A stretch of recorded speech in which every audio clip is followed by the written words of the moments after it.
Este capítulo es una pequeña introducción a la historia de un país medieval que albergó un gran imperio mediterráneo. La Corona de Aragón. En siguientes audios iré contando los hechos más relevantes que se produjeron. Una visión geográfica es la clave para entender mejor la importancia de los territorios. Veamos. La serie de cumbres que en forma de macizos, altiplanicies o simples lomas corre desde Peñalabra a la punta de Tarifa, dividiendo la península en dos vertientes y echando las aguas de la una al Mediterráneo y las de la otra al Atlántico, es el rasgo que caracteriza la geografía peninsular. Si España tiene una espina dorsal, es esa, no cordillera, pero sí cumbre continuada que separa dos cuencas y delimita dos climas. Propiamente esa divisoria la constituyen dos, una que va desde Peñalabra al Cabo de Gata, otra que, soldada a esta en las sierras desprendidas de la Nevada, forma el borde de la España que cae al occidente de la primera y va a hundirse en el Atlántico, en el extremo más occidental de Europa, el Cabo de San Vicente. Como rasgo característico de la península, ha influido sobremanera en la vida nacional de los españoles. En los tiempos primitivos, los iberos se acomodan al suelo y las comarcas naturales determinan las nacionalidades. No hay todavía unidad política entre las comarcas de una misma región, pero hay indicios de solidaridad, base de las naciones, y señales de una comunicación intensa en las afinidades culturales. Sin duda por esto, que no escapó al pueblo que mejor y más profundamente ha sentido la influencia geográfica, los romanos dividieron la península en citerior y ulterior, y más tarde, por un mejor conocimiento de la tierra, en Tarraconense, Bética y Lusitania. Esta división, conservada por los godos en España, Bética, Tarraconense y Galaica, fue conocida por la Edad Media y a ella ajustó la organización política española. La corona de Castilla, el Al-Ándalus y la corona de Aragón, corresponden sensiblemente a la gran división romana del tiempo de Augusto. Los hombres modernos, acostumbrados a las fronteras lineales, exigirán, cuando se trate de la historia de un pueblo, que se determine bien su territorio presentándolo recortado como se presentan los de los actuales, mas esto, tratándose de un pueblo medieval o antiguo no es posible. Las fronteras son zonas y sobre ellas cabalgan comarcas indefinidas que fluctúan entre una y otra región. No es posible, por tanto, señalar el territorio de la España tarraconense ni el de la Corona de Aragón, lo más que puede hacerse es indicar las comarcas que las formaban refiriéndolas a la geografía política pura y a las divisiones administrativas actuales. Constituyen una y otra con más o menos exactitud tres redes fluviales, la del Ebro, la de los ríos catalanes y la de los que naciendo en el macizo montañoso llamado Sierra de Albarracín, tienen su curso inferior en la llanura valenciana, las cuales tres redes, por la facilidad de su comunicación se completan y casi forman una. La más extensa de las tres es la del Ebro, constituida en su margen izquierda por dos secundarias, la de los ríos Navarros y la del Segre, separadas por un río sin afluentes, el Gállego, y en la derecha por la red de ríos riojanos y una serie de corrientes sensiblemente paralelas, la más importante el Jalón. El fácil tránsito desde la cuenca del Segre a la del Llobregat hace afín la cuenca de este con la del Ebro, el mismo fácil tránsito a la cuenca del Guadalaviar, remontando el Jiloca, surte los mismos efectos entre la red de ríos turolenses valencianos y la red ibérica. El Segura, aunque mediterráneo, por su alejamiento del núcleo de todas estas cuencas sin llegar a formar región propia, constituyendo una comarca fluctuante entre las Españas mediterránea y atlántica. Forman, pues, en la España tarraconense las actuales provincias de Navarra y Logroño, las tres aragonesas, las cuatro catalanas y las tres valencianas, imponiéndose en geografía la región del Segura, que los romanos del imperio la declararon provincia aparte con el nombre de cartaginense. Todas estas regiones temporalmente, aunque no a la vez, formaron la Corona de Aragón.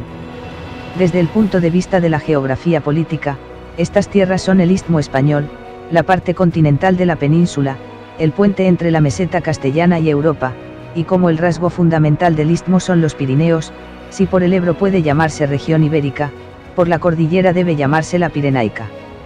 El historiador debe hacer notar con vigor estos dos caracteres geográfico-políticos de la Corona de Aragón, el ser mediterránea, el ser pirenaica, es decir, región continental. Solo teniéndolos muy presentes se dará cuenta el lector de la historia de la misma. Considerando físicamente ese territorio, hay que reconocer su extremada diversidad, oposición y contraste entre la montaña y el llano, oposición y contraste entre el interior, cuenca del Ebro Medio y las regiones marítimas.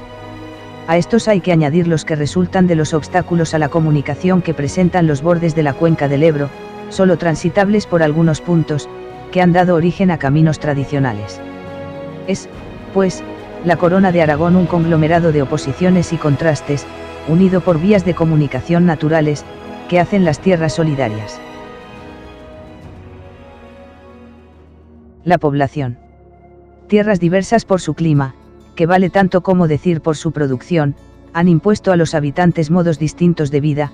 Tierras aisladas han consentido la perpetuidad de la diversificación en el lenguaje, en las costumbres, en el modo de habitar y vestir. Los contrastes entre las tierras se han traducido en contrastes entre los pueblos. Por no tener esto en cuenta y ateniéndose a lo puramente humano y por influencia del materialismo biológico, se ha hablado en estos últimos tiempos de razas distintas entre los pobladores de las tierras de la Corona de Aragón, fundamentándolas en la lengua. Nada tan falso. Todos los habitantes de la cuenca del Ebro son de la misma procedencia, y de la misma que las regiones marítimas adyacentes a ella. La diversidad en los tipos físicos, en las costumbres, en los modos de trabajo y en el particularismo, nace de la diversidad y del aislamiento de las comarcas. El reino. Aragón en la Edad Media fue un reino, a cuya cabeza estaba el rey, pero los aragoneses tuvieron también sus libertades y privilegios.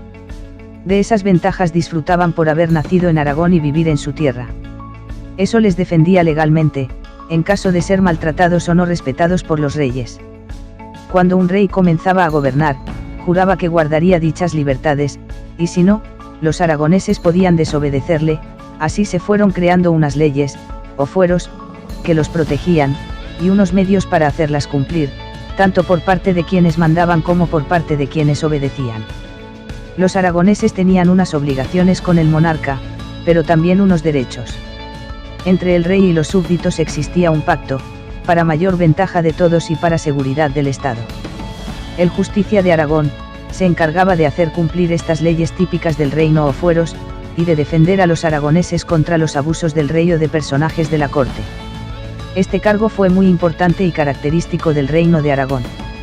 Al Justicia acudían todos los ciudadanos con problemas y él les amparaba y custodiaba sus personas y posesiones mientras se estudiaba la ley para defenderlos o castigarlos, según los casos. El cargo de Justicia era tan poderoso, que desde el último campesino hasta el rey quedaban bajo su determinación, incluso las órdenes reales no se podían cumplir hasta que el Justicia estuviera de acuerdo.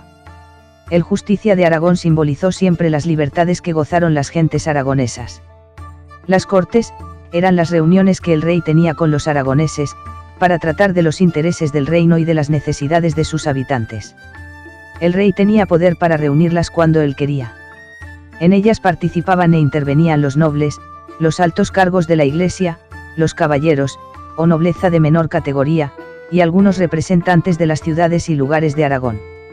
En estas asambleas se discutían los gastos del reino, las guerras y las paces con otros reinos vecinos y, también las libertades aragonesas o fueros.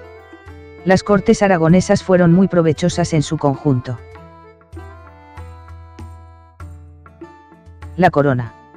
En Aragón los reyes no eran amos sino amigos de sus vasallos, escribía el célebre cronista Ramón de Muntaner, y ejercían el poder ejecutivo por sí y ante sí, y el legislativo en unión de las cortes a las cuales convocaba y presidía. En la marca hispana, el conde de Barcelona era la suprema autoridad de ella y ejercía el poder legislativo y el judicial a la vez que radicaba también en él el ejecutivo, ya que gobernaba el pueblo, regulaba las relaciones internacionales, otorgaba privilegios, declaraba la guerra y ejercía otras diversas funciones. Unida la marca hispana a la corona de Aragón, los reyes de este reino, que fueron príncipes de Cataluña, ostentando el honroso título de conde de Barcelona, fue desenvolviendo su vida con sus cortes y en armonía con sus usos y costumbres, como hizo asimismo Aragón e hicieron también los nuevos reinos de Valencia y Mallorca. Capital de la Corona de Aragón.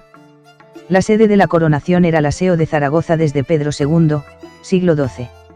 Las Cortes Generales se reunieron casi siempre en Monzón, siglos XIII-XVI, el resto de ocasiones tuvieron lugar en Fraga, Zaragoza, Calatayud y Tarazona. La sede de la Cancillería, siglos XIII-XV, fue Barcelona y Nápoles lo fue durante el reinado de Alfonso V.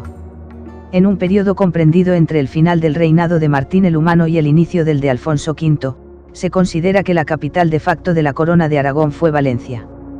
Por otro lado, el Archivo General de la Corona de Aragón, el cual era el depósito oficial de documentación real de la corona desde el reinado de Alfonso II, siglo XII, se encontró en primer lugar en el monasterio de Sigena hasta el año 130.151 y después ya definitivamente en Barcelona. El historiador Domingo Buesa señala a Zaragoza como la capital permanente de facto política, aunque no así en otros ámbitos como lo económico o administrativo. Los reyes de la corona se enterraron principalmente en el monasterio de Poblet. Otros lugares fueron el monasterio de Santa Creus, el monasterio de Sigena, el convento de San Francisco de Barcelona, la catedral de Lérida y la catedral de Granada. Fernando el Católico, último rey exclusivo de Aragón antes de la unión con Castilla.